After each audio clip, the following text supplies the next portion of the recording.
ସାଙ୍ଗମାନେ ପ୍ରତି ସଣ୍ଡେ ଭଳି ଆମର ବି ଆଜି କିଛି ସ୍ପେଶାଲ ହେଇଥିବ ଜଣାପଡ଼ୁଛି। ଗେଲି ଆମର କ'ଣ ବନେଇଛି ଦେଖିବା। ଗେଲି କ'ଣ ବନେଇଛ? ଖାଇଯାଉଛ କାମ କ'ଣ ହେଇଛି? କ'ଣ ବନେଇଛ?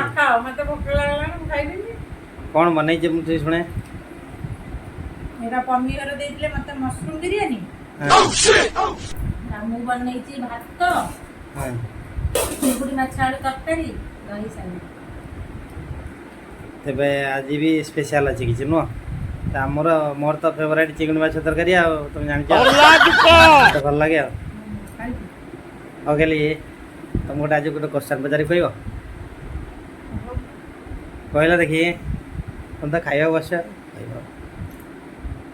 କହିଲା ଦେଖି ଏମିତି ଗୋଟେ ଫଳ ନା କୁହ ଯାହାର ଆମେ ମଞ୍ଜି ତା ଚୋପା ଆଉ ମାନେ ଫଳଟାକୁ ଟୋଟାଲି ଆମେ ଖାଇ ଦେଇଥାଉ। ଜାଣିଛି କିନ୍ତୁ କହିବିନି। ସାଙ୍ଗମାନେ ସେ ଜାଣିନାହିଁ ପ୍ରାୟ ଠାସୁକୁ ମାରୁଛୁ। ତେବେ ଆପଣମାନେ ଯଦି ଜାଣିଛନ୍ତି ତେବେ କମେଣ୍ଟ କରିକି କୁହନ୍ତୁ।